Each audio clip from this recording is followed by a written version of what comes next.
नमस्कार, आप देख रहे हैं उत्तर प्रदेश लाइव और मैं हूं आपके साथ प्रीति सिमार। उत्तर प्रदेश में विधान परिषद की 13 सीटों के लिए 20 जून को चुनाव है। इनमें से बीजेपी के खाते में 9 और सपा के खाते में 4 सीटें आ रही हैं। एमएलसी चुनाव के लिए दोनों ही दलों ने अपने अपने प्रत्याशियों का ऐलान कर दिया है और जहां सपा के सभी चारों उम्मीदवारों ने मंगलवार को अपना नामांकन भरा, तो वहीं नामांकन के बाद से ही सपा के सहयोगी पार्टियों में नाराजगी दिखाई देने लगी है। सपा सुप्रीमो अखिलेश यादव की ओर से विधान परिषद न भेजे जाने से नाराज महान दल अध्यक्ष केशव देव मौर्य ने सपा गठबंधन से खुद को अलग करते हुए कहा कि अखिलेश यादव दबाव डालने वालों को विधान परिषद या राज्यसभा भेज रहे हैं और वो चाटुकारों से घिरे हुए हैं, उन्हें हमारी जरूरत नहीं है। और उधर जनवादी सोशलिस्ट पार्टी के अध्यक्ष संजय चौहान भी अखिलेश से नाराज हैं। इसके अलावा प्रगतिशील समाजवादी पार्टी के चीफ शिवपाल सिंह यादव ने लखनऊ में पार्टी पदाधिकारियों की बैठक के बाद अकेले यूपी के स्थानीय निकाय चुनाव लड़ने का ऐलान कर सपा से अपनी राहें जुदा कर ली हैं। और वहीं सुभाषपा भी अखिलेश से कहीं ना कहीं नाराज है। ओम प्रकाश राजभर अपने बेटे के लिए टिकट मांग रहे थे, उन्होंने कहा कि मांगो उसी से जो खुशी खुशी दे दे। और वहीं 2024 से पहले सपा का कुनबा जो टूट रहा है, ऐसे में खुद को राष्ट्रीय स्तर पर बीजेपी को टक्कर देने का दावा करने वाली पार्टी आखिर कैसे 2024 में मजबूत दावेदार बनेगी, ये एक बड़ा सवाल है। वहीं बीजेपी के 9 उम्मीदवारों ने आज अपना नामांकन दाखिल किया, उसकी तस्वीरें भी आप देख सकते हैं। सीएम योगी यहाँ पर मौजूद रहे, भूपेंद्र यादव मौजूद रहे और साथ ही साथ यहाँ पर जिस तरीके से समाजवादी पार्टी में दरार है, तो इसको लेकर बीजेपी के कई दिग्गज नेताओं का बयान सामने आया। केशव प्रसाद मौर्य ने कहा कि समाजवादी पार्टी डूबता हुआ जहाज है, जबकि ब्रजेश पाठक की तरफ से कहा गया कि अपने ही जाल में समाजवादी पार्टी उलझ गई है, फंस गई है। तो यहाँ पर तमाम तरीके की प्रतिक्रियाएं सामने आ रही है और बड़ा सवाल यही है कि समाजवादी पार्टी के सहयोगी दल जो है, गठबंधन दल जो है, वो अब कहीं ना कहीं समाजवादी पार्टी का साथ छोड़ रहे हैं। तो ऐसे में क्या आगामी चुनावों के लिए समाजवादी पार्टी की मुश्किलें बढ़ जाएंगी, इसी पर आज बात करेंगे। गेस्ट पैनल हमारे साथ जुड़ गया है, आपका परिचय करा देते हैं। राजनीतिक संपादक संजीव कपासिया जो मेरे साथ इस चर्चा को आगे बढ़ाएंगे। संजीव जी, आपका स्वागत है। बीजेपी प्रवक्ता एहसन सिंह हमारे साथ जुड़ गए। एहसन सिंह जी नमस्कार, स्वागत है आपका खबरफास्ट पर। सपा प्रवक्ता मोहम्मद तारिक हमारे साथ जुड़ गए। मोहम्मद जी, आपका भी बहुत स्वागत है। और सुभाषपा प्रवक्ता इजहार अली हमारे साथ जुड़ गए। इजहार जी नमस्कार, स्वागत है आपका खबरफास्ट पर। सबसे पहले तारिक जी, आप ही के पास में आना चाहूंगी। बीजेपी की तमाम प्रतिक्रियाएं आ रही हैं आप लोगों को लेकर, जिस तरीके से पार्टी के अंदर बगावत दिख रही है, सहयोगी दल आपके छोड़कर जा रहे हैं, कहीं ना कहीं पार्टी में सब कुछ ठीक नहीं चल रहा है। ब्रजेश पाठक कह रहे हैं कि अपने ही जाल में फंस गए हैं, डूबता हुआ जहाज है समाजवादी पार्टी, क्या कहेंगे? डूबता हुआ जहाज के पास अगर 111 सीटें हैं तो हम मान लेते हैं हम डूबते हुए हैं, हमें कोई दिक्कत नहीं है। बाकी रही गठबंधन की बातें, तो देखिए कौन क्या मांग रहा है। जैसे जब हम स्टैटिस्टिक पढ़ते हैं तो वेटेड एवरेज भी निकालते हैं। कौन क्या मांग रहा है, सबका सम्मान है दिल की गहराइयों से। यहाँ अभी तो उन्होंने अच्छा स्टेटमेंट दिया हमारे राजभर साहब ने, उन्होंने कहा ठीक है हमें सीट नहीं दी गई मगर हम चुनाव लड़ाने आजमगढ़ में पूरी ताकत के साथ जाएंगे। उनके इस स्टेटमेंट का स्वागत है। लेकिन जब हम वेटेड एवरेज निकालते हैं तो कौन क्या मांग रहा है, क्या सिर्फ विपक्ष से ही जरूरत से ज्यादा मांगा जा रहा है? जब हम देखते हैं अपना दल के पास भी 12 एमएलए है, निषाद पार्टी के साथ पास भी बीजेपी में इतने एमएलए हैं, 6 एमएलए हैं। तो मैं ये कह रहा हूं कि मांगने वाले को भी देखना चाहिए कि वो क्या मांग रहा है। क्या उधर क्या हर तरफ इसी तरीके से जब गठबंधन का जो वेटेड होता है, वेट होता है उस गठबंधन में, उस दल का जो वेट होता है, उस हिसाब से वो मांग जायज है? ये किसी भी घटक दल के अपमान की बात नहीं है, उनका सम्मान है, उन्होंने ही साथ दिया तब इतनी सीटें आई थी। अरे तारिक साहब जी बताइए। आप ये कह रहे हैं कि ओम प्रकाश राजभर, केशव देव मौर्य की औकात नहीं है कि वो समाजवादी पार्टी से विधान परिषद की सीटें मांग सके, ये कह रहे हैं ना आप सीधी सीधी भाषा में? सीटें मांगने की उनका पूरा हक है, अधिकार है, लेकिन समाजवादी पार्टी के पास अपना ही दल इतना बड़ा है, वो दे न दे उसका जिस तरीके से उनका मांगने का अधिकार है उसी तरीके से दे न दे ये भी अधिकार नहीं। वो तो ये आरोप लगा के जा रहे हैं ना कि उपेक्षा की जा रही है, चाटुकारों से घिरे हुए हैं अखिलेश यादव, जो दबाव डाल सकते हैं उनको राज्यसभा विधान परिषद भेज रहे हैं, ये कह के भी तो जा रहे हैं। समाजवादी पार्टी के घटक दलों के साथ हमारी इंटरनल डेमोक्रेसी है। जो बात मैंने सबके स्टेटमेंट सुन लिए हैं, उन्होंने कहा कि चाटुकारिता से भरी हुई है समाजवादी पार्टी, जो लोग चाटुकारिता करते हैं उनको भेज दिया, मौर्य को भेज दिया, उनको दिक्कत है। मैं ये कह रहा हूँ उनकी वो अखिलेश यादव के लिए कह रहे हैं। तारिक साहब बातों को ना घुमाइए, वो सीधे सीधे अखिलेश यादव को कह रहे हैं कि अखिलेश यादव चाटुकारों से घिरे हैं। अखिलेश यादव उत्तर प्रदेश की जनता की भावनाओं को नहीं पहचानते हैं। अखिलेश यादव जो इनके सहयोगी दल हैं उनका सम्मान रखना नहीं जानते हैं, ये कह रहे हैं सीधा सीधा। सहयोगी दल का सम्मान रखना नहीं जानते, यहां तक बात ठीक है। जो जनता वाली बात है वो नहीं ठीक है, क्योंकि एमएलसी चुनाव में जनता का डायरेक्ट कोई इन्वॉल्वमेंट नहीं है। अरे तो चाटुकारों से घिरे रहने का क्या मतलब है? वो तो मतलब वही है कि जनता नहीं पहुंच पाती, जनता की जो समस्याएं हैं, कार्यकर्ताओं की जो दिक्कतें हैं वो नेता तक नहीं पहुंचती, यही तो चाटुकारिता है। या आपकी कोई अलग डेफिनेशन हो तो आप बताइए।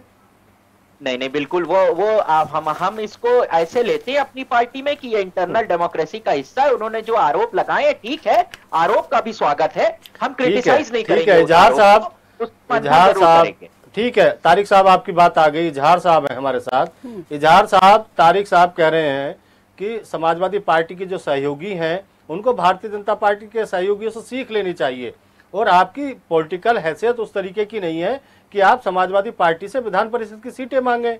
तो आपको अपनी हैसियत समझ क्यों नहीं आती?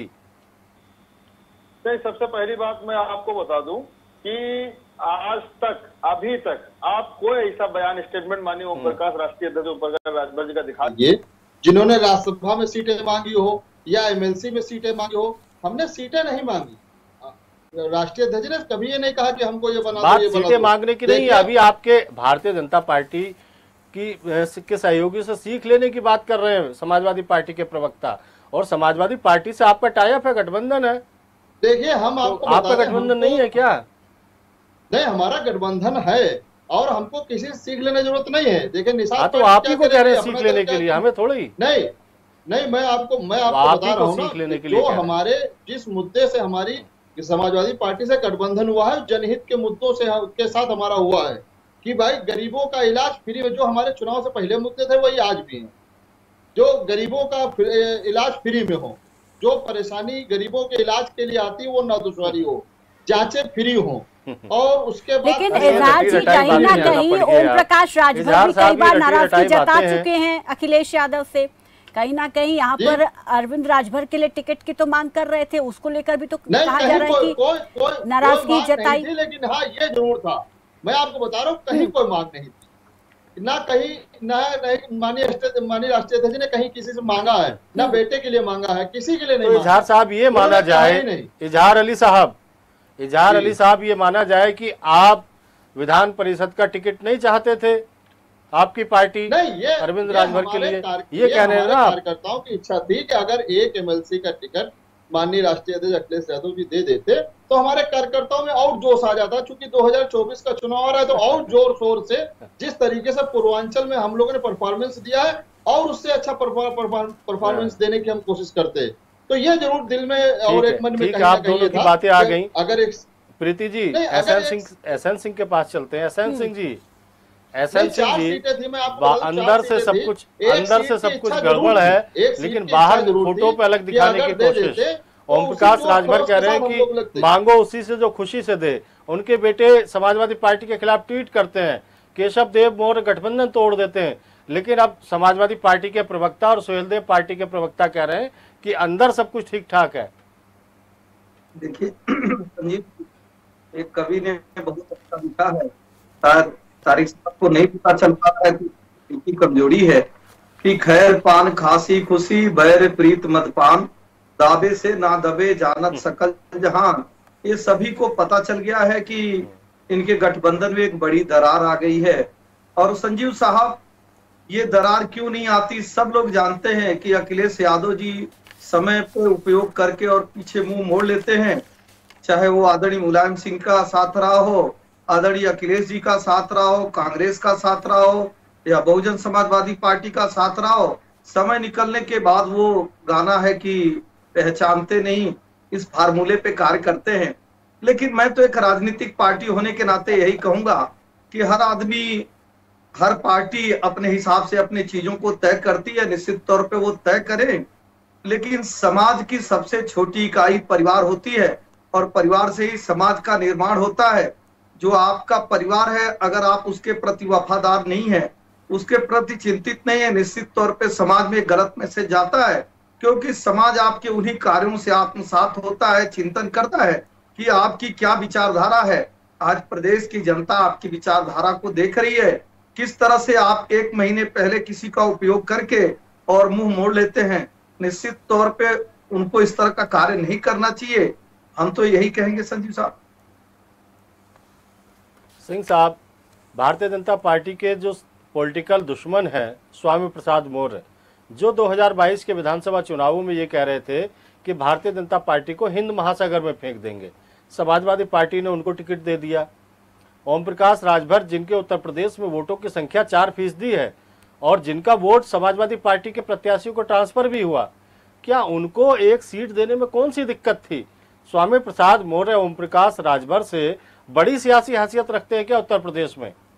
देखिए, स्वामी प्रसाद मौर्य जी अपना रूप बदल लिए हैं। आप देखे होंगे उन्होंने सांप और नेवले का रूप धारण कर लिया है। निश्चित तौर पे अखिलेश यादव जी को ऐसे रूप की आवश्यकता होगी। और आप ये भी देखे होंगे कि स्वामी प्रसाद मौर्य जी किस तरह से समाज में परिवर्तन ले आने की बात कर रहे थे और समाज ने उनको ही परिवर्तित कर दिया। आज बैकडोर से उनको जाना पड़ रहा है। लेकिन अखिलेश यादव जी अपने नफा नुकसान को देख रहे होंगे। यह तो अखिलेश जी तय करे कि उनका किस। सिंह साहब, सांप और नेवले का रुख अब किधर है? देखिए, स्वामी प्रसाद मौर्य जी तो अभी भी अखिलेश यादव जी के साथ ही हैं और अखिलेश यादव जी को अलग अलग लोगों का साथ चाहिए और तब तक साथ चाहिए जब तक आवश्यकता हो। इस तरह से कार्य करेंगे। और थोड़ा सा संजीव जी पीछे चले, आप एक वरिष्ठ पत्रकार हैं और हम भी 17 साल पत्रकारिता में रहे। समाजवादी पार्टी का ये पहले से विधान रहा है। आप मुलायम सिंह यादव जी को देख लीजिए, ममता जी के साथ प्रेस कॉन्फ्रेंस करके राष्ट्रपति के चुनाव में और दूसरे दिन प्रणब मुखर्जी जी का समर्थन कर देते हैं। 1989 के चुनाव में चंद्रशेखर जी का साथ देते देते और लास्ट में चौधरी देवीलाल जी के साथ चले जाते हैं और बीपी सिंह जी को प्रधानमंत्री में समर्थन कर देते हैं। तो समाजवादी पार्टी का तो ये चाल चरित्र चेहरा रहा है। अगर किसी को नहीं दिख रहा था तो अब उसको दिखने लगा है। ये तो इनको पहले से ही समझना चाहिए कि समाजवादी पार्टी किस तरह से गठबंधन करके गेस्ट हाउस जैसा कांड करती है। ठीक है तारिक साहब, आपने सारी बातें सुनी। एसएन सिंह क्या कह रहे हैं? एसएन सिंह का कहना है कि सांप और नेवले वाली बात जो स्वामी प्रसाद मौर्य ने कही थी चुनाव के दौरान, वो आप पूरी तरीके से आप समझिए कि घर का नुकसान कर रही है, यानी समाजवादी पार्टी का नुकसान कर रही है। अब देखिए, वो तो उनकी अपना एक व्यक्तिगत, मैं इस तरीके के स्टेटमेंट का सम्मान नहीं है, मतलब उसका समर्थन नहीं करता हूं जिसमें इस तरीके की बात आए, सांप नेवला। मैं बिल्कुल भी इस तरीके के स्टेटमेंट का समर्थन नहीं करता। लेकिन हाँ, समाजवादी पार्टी में और भी पटल पर उन्हीं को आप उन्हीं स्वामी प्रसाद मौर्य को आप विधान परिषद भेज रहे हैं और आप कह रहे हैं कि उनके स्टेटमेंट का समर्थन नहीं करते। पर्सनल ग्राउंड पे, समर्थन तो कर रहे हैं ना स्वामी मैं इस प्रसाद तरीके के स्टेटमेंट का समर्थन नहीं करता हूं। आप बात समझिए, मैं कहना क्या चाह रहा हूं कि आपने कभी नहीं सुना होगा कि मैं इस तरीके की बातें करूं कि ये सांप है, ये नेवला है, मैं इसको खा लूंगा उसको। ये राजनीति है, लोकतंत्र है, बड़े सभ्यता से अपनी बातें रखनी चाहिए। मगर एसएन सिंह साहब का एक जवाब दे दूं, एसएन सिंह साहब की बात का एक जवाब दे दूं कि एसएन सिंह साहब ने कहा गठबंधन की बात कर रहे थे। आप कहां 40-50 लोगों को मिलाकर आप गठबंधन करने वाली पार्टी। आज वक्त बड़ा बलवान होता है। मैंने आज एक बात सीखी, वक्त ने आज ये दिन भी हमको दिखाया सुनने के लिए, और कल बीजेपी को भी ये दिन दिखाया था, और आज भी कल बीजेपी को फिर से कोई और वक्त दिखा सकता है। इसलिए मैंने आज ये जरूर सीखा कि वक्त बड़ा बलवान है। आप कितने चुनावों का इंतजार करेंगे? आप कितने चुनावों का इंतजार तारिक साहब करेंगे? आप 2014 का लोकसभा चुनाव हारे, आप 2017 का विधानसभा चुनाव हारे, आप 2019 का लोकसभा चुनाव हारे, आप 2022 का विधानसभा चुनाव हारे। आखिर कितने चुनाव हारने के बाद आप अपनी समीक्षा करेंगे? एसएन सिंह साहब अगर 89 से लेकर और 2014 तक संपूर्ण तरीके से सत्ता का इंतजार कर सकते हैं तो हम उससे 3 गुना टाइम तक इंतजार करने के लिए तैयार हैं। जनता का मैंडेट सराखों पे, जनता ने हमसे विपक्ष का रोल निभाने के लिए कहा है, हम उसको सराखों पे रखेंगे। दूसरी एक बात और कह दूं, अभी एसएन सिंह साहब ने कहा कि हम इनका साथ छोड़ देते हैं, उनका साथ पकड़ लेते हैं। अरे भाई, आया कैसी बातें करते हैं एसएन सिंह साहब। आप बहुत वरिष्ठ हैं, मैं आपको कई चैनल्स पे देखता हूं। आप कहीं महाराष्ट्र में ठाकरे साहब का साथ छोड़ देते हैं, पहले आप ममता के साथ छोड़ देते हैं, नीतीश बीच में आपको छोड़ देते चले जाते हैं। ये पॉलिटिकल विचारधारा की लड़ाइयां हैं, अलग अलग स्टेट के अलग अलग मुद्दे हैं, साथ होता है और छूटता है। यहाँ इस इतने बड़े चैनल पे ये बात कहना मुझे नहीं लगता कि सही बात है। सच चैनल वो पार्टियां आती रहती हैं, उनसे गठबंधन होता रहता है। सहयोगियों आपको छोड़ा क्या तारिक साहब ओम प्रकाश राजभर आपके सबसे महत्वपूर्ण सहयोगी हैं। आपने पश्चिम उत्तर प्रदेश से जयंत चौधरी को तो राज्यसभा भेज दिया। ओम प्रकाश राजभर जी के लिए आपके पिटारे में कुछ है? समाजवादी पार्टी उनके बारे में कुछ सोचेगी? उनके दल के बारे में कुछ सोचेगी? बिल्कुल सोचेगी। जब वो चुनाव भी लड़ रहे थे, मुझे अच्छे से याद है, उन्होंने कहा था कि मुझे इतनी, कुछ पार्टी का एक कंडीशन होती है कि इतनी सीटें लड़ने तो रिकॉग्निशन मिल जाता है, और उस सिंबल का कुछ होता है सिस्टम चुनाव आयोग के प्रति। तो उसके लिए भी अखिलेश यादव जी तैयार हो गए थे। मैं ये कह रहा हूं कि जरूर नाराजगी है। हमारी नाराजगी को इतना चिल्लाया क्यों जा रहा है, मैं नहीं समझ पा रहा हूं। आप पे भी बहुत से लंबी लाइन थी। आपकी लाइन में सुरेश राणा थे, आपकी लाइन में अपर्णा यादव थी, संगीत सोम थे। उन लोगों को भी नहीं, कोई दिक्कत नहीं है, आपका इंटरनल मैटर है, आप जिसको देना चाहें उसको दें। ऐसे ही मैं कह रहा हूं, हमारे यहाँ भी बहुत लोग हैं। तारिक साहब, आपको उंगली उठाने से पहले भारतीय जनता पार्टी की सूची देखनी चाहिए। एक भी इस तरीके का नेता नहीं है जो आयातित नेता हो। नो के नो जो विधान परिषद के प्रत्याशी हैं वो भारतीय जनता पार्टी के कोर कार्यकर्ता हैं। ऐसा नहीं है स्वामी प्रसाद मौर्य कल भारतीय जनता पार्टी से और परसों बसपा से आए और आज आपने उनको विधान परिषद भेज दिया। इस तरीके का कोई नाम नहीं है। कोई नाम हो तो बताइए आप। नहीं है जानकारी में कोई नाम नहीं है तो आप बताइए। तारिक साहब, लंबी है, मैंने ये आरोप नहीं लगाया। तो दिया तो अपने लोगों को ना, बाहरी को तो नहीं दिया ना उन्होंने। नहीं दिया बिल्कुल। ये जो सत्य है उसको नहीं झुटलाया जा सकता। हमारी पार्टी ने ये निर्णय लिया है, उस पर उंगलियां भी उठ रही हैं, ये भी स्वीकार कर रहा हूं, लेकिन हम उन चीजों को ओवरकम करने के लिए कैपेबल हैं। सिंह जी आपके पास लौटेंगे, लेकिन सबसे पहले इजहार साहब के पास चलते हैं। इजहार साहब, आपके जो साथी दल के प्रवक्ता हैं वो कह रहे हैं कि भारतीय जनता पार्टी में लिस्ट लंबी थी, हमारे यहाँ भी लिस्ट लंबी थी, और जो लंबी लिस्ट थी सुभाषपा का लंबी वाली लिस्ट में नंबर था, आपका नंबर सबसे नीचे था उसमें। नहीं, नंबर जब वही मैं आपसे बता रहा हूं ना, मेरा भाई समाजवादी पार्टी के जो 4 लोग विधान परिषद के लिए बताइए ना कहाँ नंबर है, आप अपना नंबर बताइए ना। नहीं, हमारा 4 सीटों में कितनी सीटें मिली आपको? देखिए, जब हमारे पास 6 एमएलए हैं और एक एमएलसी के लिए 31 एमएलए चाहिए, तो हम अपने आप को खुद ही इतना मजबूत में देखें। लोकतंत्र में जनता ही बैठालती है और जनता ही उतारती है। तो हम इतना अपनी पार्टी को हम लोग खुद इतनी मेहनत करके मजबूत करें कि हमको कहा किसी के नंबर में जाना पड़े। तो आपने मान लिया कि आप एमएलसी के लायक नहीं थे, आपके पास सीटें कम थी। ठीक है, एसएन सिंह साहब, एसएन सिंह साहब, अब आपको क्या लगता है, आपके नेता कह रहे हैं, केशव जी से आज बात हुई हमारी, केशव प्रसाद मौर्य उप मुख्यमंत्री उत्तर प्रदेश के, दूसरे डिप्टी सीएम है ब्रजेश पाठक जी, दोनों का कहना यह है कि समाजवादी पार्टी डूबता जहाज है और समाजवादी पार्टी में जितने भी नेता बचे हैं वो 2024 के लोकसभा चुनाव से पहले भारतीय जनता पार्टी की सवारी करते नजर आएंगे। देखिए, कौन डूबता जहाज है, कौन तैरता जहाज है, आपको बताऊंगा। ये भारतीय जनता पार्टी समाजवादी पार्टी के प्रवक्ता कह रहे थे, तो इनको याद दिला दूं कि गठबंधन की राजनीति की शुरुआत भारतीय जनता पार्टी ने किया और बहुत पारदर्शी तरीके से किया। हमारे बड़े भाई को ये जानना और स्वीकारना होगा। हम 14 दलों को लेकर और केंद्र में सरकार बनाए और उसको चलाए भी अच्छे तरीके से, पहली बात। दूसरी बात, आप देखिए, अभी दोबारा जब केंद्र में 2019 में सरकार आई, हम पूर्ण बहुमत से भारतीय जनता पार्टी अपने दम पे वहां आ गई। उसके बावजूद भी हम गठबंधन के साथियों को पूरा उसका सम्मान दिए। आज इनको ये सीखना चाहिए। तीसरी बात संजीव जी, मैं कहूंगा कि एक प्रकरण का थोड़ा सा जिक्र करूंगा, इसको समझेंगे हमारे भाई। जब लंका जल जाता है और हनुमान जी जला देते हैं, तो तुलसीदास जी ये नहीं लिखते हैं कि भाई सीता जी के नाते लंका जला। ये लंका क्यों, किस लिए जला? उन्होंने कहा साधु अवज्ञा कर फल ऐसा। सम्मानित प्रवक्ता है एसएन सिंह साहब। एसएन सिंह साहब एक सम्मानित प्रवक्ता है और बड़ी पार्टी के प्रवक्ता हैं। आप समाजवादी पार्टी को लंका कह रहे हैं। मैं एक प्रकरण बता रहा हूं, आप सुनेंगे तो इसमें सारा कुछ हो जाएगा। मैंने कहा हालांकि सीता जी के नाते ही रावण के ऊपर सब कुछ हुआ, तारिक साहब लिखते क्या है संजीव जी? आपकी लंका जल चुकी है, सिंह साहब कह रहे हैं। सुनिए संजीव जी, वो कहते क्या है कि साधु अवज्ञा कर फलु ऐसा, जरई नगर अनाथ कर जैसा।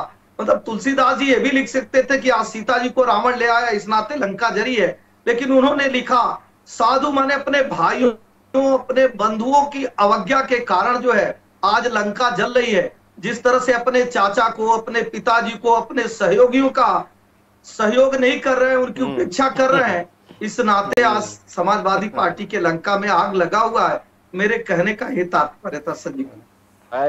मैं एसएन सिंह साहब से आजम खान नाराज हैं, चाचा शिवपाल नहीं तपासिया जी एक सवाल पूछ लूं। मैं कह रहा हूं मैं अखिलेश जी से अगर जाके कह दूं कि इन लोगों को मना ले तो क्या सत्ता दे देंगे?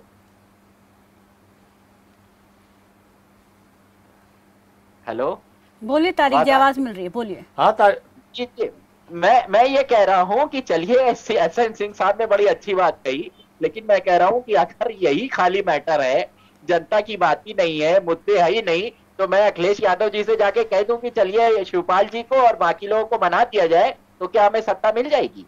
देखिए ये सब राजनीतिक मुद्दे हैं, मतभेद हैं, राजनीतिक मतभेद हैं, पॉलिटिकल डिफरेंसेस हैं जो शिवपाल जी के बीच में भी हैं, और कुछ न कुछ लेकिन तारिक साहब सवाल तो खड़े होते हैं ना नेतृत्व पर। यदि आप अपने चाचा को नहीं मना सकते, आप उस नेता को नहीं मना सकते जिसने समाजवादी पार्टी खड़ी की।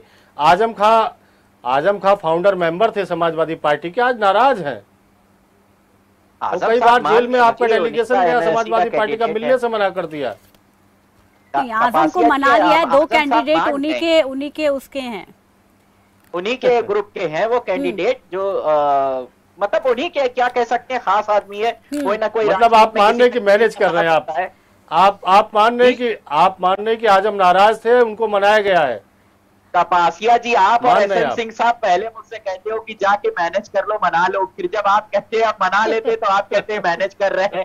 किसी तरफ तो चलने दीजिए, मैनेज तो कर लेने दीजिए। नहीं लेकिन जिस तरीके से अभी बिखराव पार्टी में दिख रहा है, क्योंकि कहीं ना कहीं 2024 को लेकर समाजवादी पार्टी ये कहती है कि केवल प्रदेश में ही नहीं बल्कि राष्ट्रीय स्तर पर हम सब बीजेपी को टक्कर देंगे, लेकिन इस तरीके से बिखराव रहा तो फिर कैसे बेड़ा पार होगा 2024 का?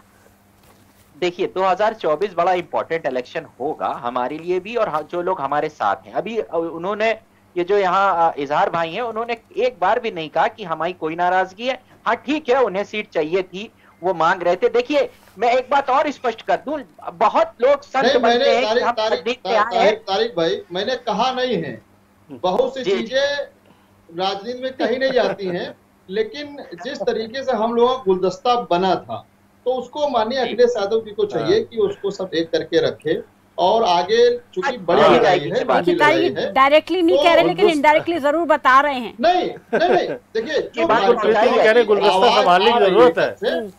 मैं समाजवादी पार्टी के साथ, समाजवादी पार्टी के साथ गठबंधन में बहुत मजबूती के साथ खड़ी है। ये एक एमएलसी और एक राज्यसभा, ये ऐसा नहीं है कि हमने क्या कहा, हम लोग राजनीति में ऐसा नहीं है कि सत्ता अगर रहेगी तो सत्ता अगर रहती तो हम तो लड़ाई लड़ते कि भाई हमको ये बनाओ भाई अपने समाज के लोगों का, अपने लोगों का भला कर सकें।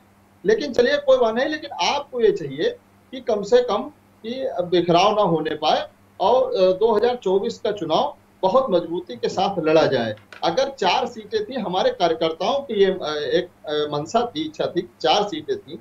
अगर 1 सीट पिछड़ा समाज से हमारी पार्टी का कोई कार्यकर्ता, यहाँ पिता पुत्र की बात नहीं है, हमारी पार्टी में लोकतंत्र है, लोकतंत्र बैठ के जो भी कार्यकर्ता तय हो जाता वो अपना विधान परिषद चला जाता, और विधान परिषद में जाके हमारी भारतीय समाज पार्टी की भी आवाज। आपके यहाँ भी अच्छा लोकतंत्र है। अरविंद राजभर के अलावा दूसरा नाम बताइए, अरविंद राजभर के अलावा दूसरा नाम बताइए जिसका प्रस्ताव आपकी पार्टी में चल रहा था, जिसका नाम चल रहा था। नहीं, आप ये मीडिया में चल रहा था, दो नाम दिए थे, एक मिश्रा जी हैं, इनके राष्ट्रीय प्रवक्ता है, उनका भी अरविंद राजभर ही जाएंगे। अरविंद राजभर जी ने भी कहा कि जब हमको सीट मिलती कि भाई फोन आता कि भाई नामांकन दाखिल करिए, तो एक बैठक हो जाती, उसमें तय हो जाता। ठीक है तारिक जी, आखिरी सवाल आपसे, समय की कमी है, किस तरीके से 2024 का चुनाव लड़िएगा अगर इस तरीके से बिखराव रहेगा तो?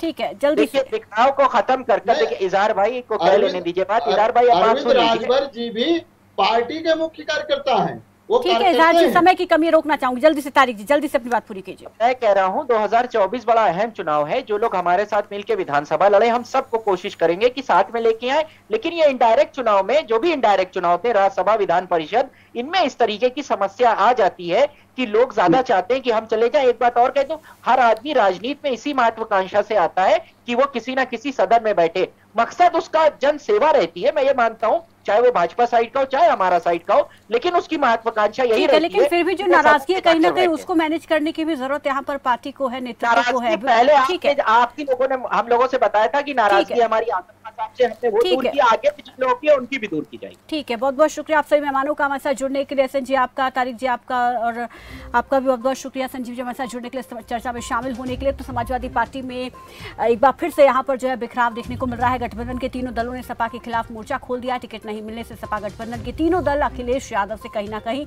नाराज है। लेकिन ये बिखराव 2024 के लिहाज से देखा जाए तो कितना नुकसान समाजवादी पार्टी को पहुंचा सकता है और किस तरीके से समाजवादी पार्टी अभी समय रहते इन सब चीजों से ओवरकम होगी, इन सब चीजों को कंट्रोल करेगी, ये देखने वाली बात होगी। तो फिलहाल उत्तर प्रदेश लाइव में मेरे साथ बस इतना ही। दीजिए इजाजत, नमस्कार।